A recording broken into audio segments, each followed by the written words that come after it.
Welcome back. I wanted to make a quick video breakdown on something that I feel like is super important that a lot of people might be overlooking, but affordability problem in this country. As an operator, as an investor here in the Tampa Bay area, I'm going to break down the hard truth of the numbers about why homeownership is so unattainable for middle America today. When you're making a median income for a certain area, specifically, we're going to be going over Tampa Bay because this is where we operate as HouseAble. It's pretty alarming. The numbers are pretty staggering. This is a breakdown on why we at HouseAble are providing homeownership opportunities, making homeownership possible when big banks say no, and why it's so important that we do that. Because if we just break down the raw numbers of what it takes to actually support yourself and live in an area like Tampa Bay right now on a median income, the numbers are just impossible. And there's a couple of different solutions that have been proposed for how to solve this problem. One of those solutions is affordable housing, or Section 8. In terms of how that actually works in reality, is it doesn't actually give people the incentive to escalate out of their situation and advance to the next progression in their lives, where homeownership can be possible for them due to the responsibility that they feel to start saving and making better decisions and creating accountability in their lives with a series of decisions that eventually leads them to homeownership. And so the alternative to that we'll go over in this video is a form of affordable housing called co-living or PadSplit, where an individual can rent a room, build their credit, have lower living expenses, and then eventually progress from there through HouseAble's programs from tenant in a co-living property to lease option buyer to eventually homeowner.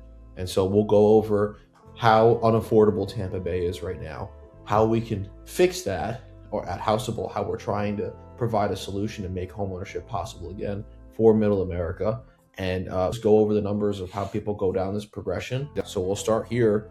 For a one bedroom in Tampa Bay, the average rent is between $1,450 and $1,638 on average. Obviously, super area dependent. And on top of that, usually 99.9% of the time, at least in my experience, on top of that, you're going to be paying utilities.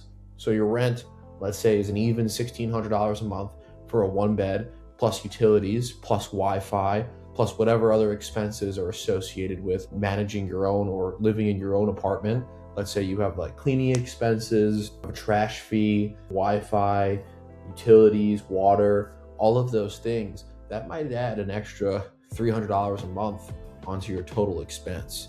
And so if your rent is $1,600, your monthly expense might more likely be $1,800 to $1,900 a month in terms of what you're paying out of pocket every month just to survive. Right there, we get that number. Let's contrast that with the average median income in Tampa Bay, and then the actual expenses of living your life in addition to the rent that you're going to be coming out of pocket for every single month, and see how much money you actually have left over at the end of the month to save, budget for an emergency, invest.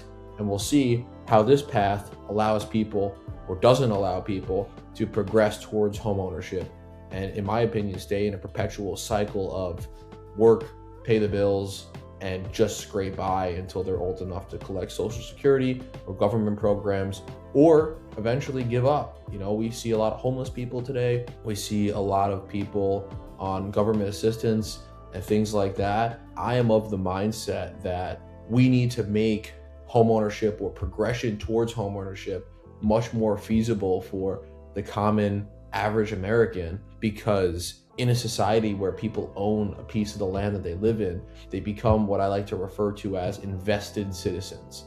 And so they're going to take more pride in the place that they live if they have a vested interest in doing so. And to vest interest is through ownership. And so we have an ownership crisis. More people need to be owning homes, especially young people. So far, it's not looking great right now. So let's move on to the next topic of conversation here. So the average living expense, estimated living expense, is $1,253 a month in the area. Probably doesn't include saving for emergencies or things that come up. Groceries are super expensive. A lot of people in this demographic, they might order takeout, things like that. I think 1153 is actually a pretty low number, considering that when you go to the grocery store, it's hard to walk out with 2 or 3 bags and spend less than $150. So we'll go with that number just as an estimate to see kind of what the average and the median kind of show us what might be the average cost of living in Tampa Bay right now. And so I'll pull out my calculator and we can start expensing out kind of what costs actually live here. So we said $1,600 is our average monthly cost for rent. I think we said something along the lines of $250 a month. Let's say are your Wi-Fi, your utilities, your water, your cleaning, your garbage, all your miscellaneous expenses that are associated with living at your apartment, and those two things.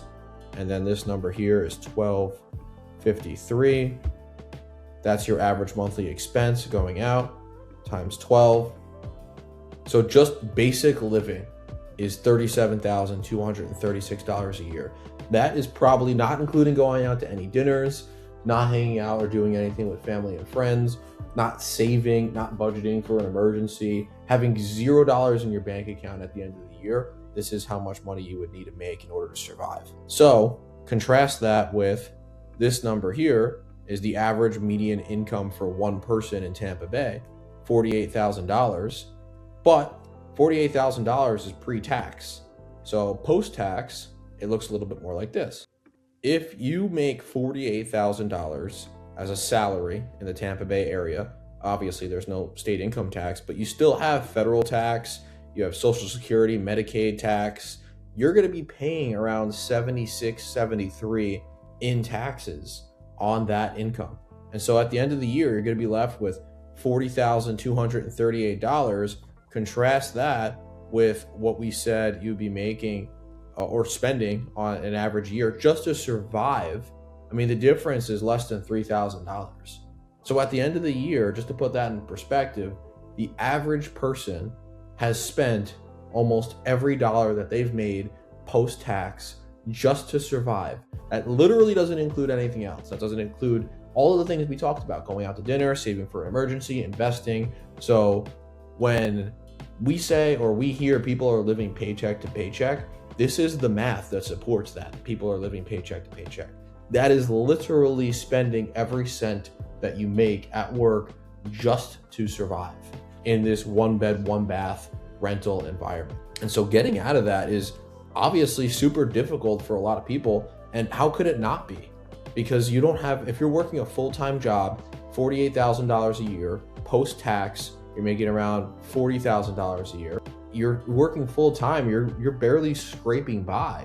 That's not going to provide a lot of incentive or ability for people to really focus on other ways that they can grow their skill set to kind of propel themselves out of that situation and find a way to achieve homeownership on their own. They need a little bit different of a change or a program that's going to help them save their money a little bit, stack their money, maybe build their credit. I have a feeling that a lot of people that are in this situation might have a lot of credit card debt. I believe that the United States has a credit card debt of like $1.4 trillion today or something like that. And these people who live on this type of income are one emergency, one doctor visit, one car accident, anything that's an expense over $500, which most Americans can't afford, by the way. A $500 emergency is going to put them in credit card debt in perpetuity. How could you afford to knock down or pay credit card debt that you accrue if you're barely scraping by on the income that you make versus what you have to spend just to get by? It literally makes no sense. It's very frustrating to even look at this math, and it's super eye-opening because how are you supposed to climb out of this hole? Enter co-living. Enter the PadSplit strategy that we at HouseAble believe in so strongly, that rent by the room model where, and if you look at some of our previous videos, I'll link one of them up for love here at one of our properties in Tampa. We interview a tenant. He talks about his credit increases, his cost of living being low, the way that he's able to facilitate his life living at an apartment complex prior to. If you just do the math on that, you'll see it in the previous video. But the average rent for a room right now for our property in Tampa is $219 a week. It's a week by week commitment. You get billed by the week by the PadSplit platform that we use, and there's no other fees associated with that $219. It's just $219 flat. That's utilities that's covered by the owners, which is me or us.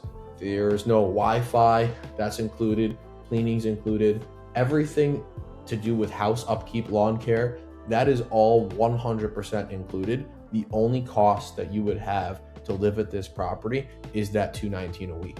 And so if you just did the math on that, it's 4 weeks in a month.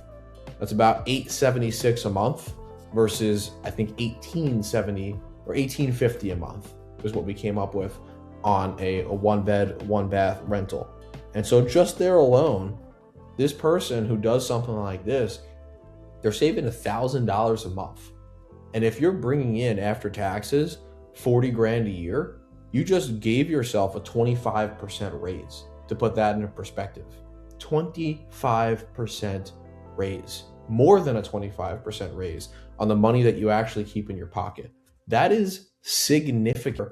Maybe make some smart investment decisions with that. Save their money, stack their money, build their credit, live in a PadSplit for a year or two. It'll maybe buy them a chance or give them a chance to start stacking away money, take some stress off their plate, pay off some credit card debt that they had to accrue over time because they couldn't afford certain things that come up in life, like a doctor's visit or some sort of other expense that might be unforeseen. They could take 6, 12, 18, 24 months, pay that off, maybe even start investing money to start growing that. On top of saving more money, they get to start investing and growing. Well, maybe they even get a promotion at work because they feel better because they're not just working to survive now, now they're working to thrive because they're actually seeing their bank accounts grow.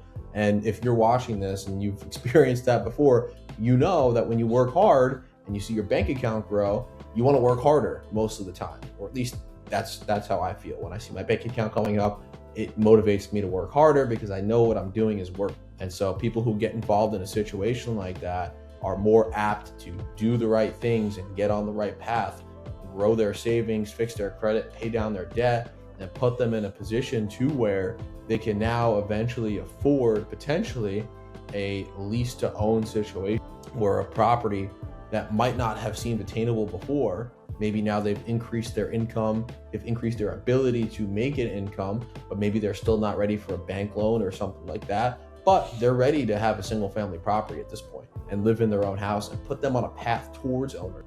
That is now something that might be attainable for them within 6 to 12 months of relief from this constant burden of the expense that's accruing of just surviving.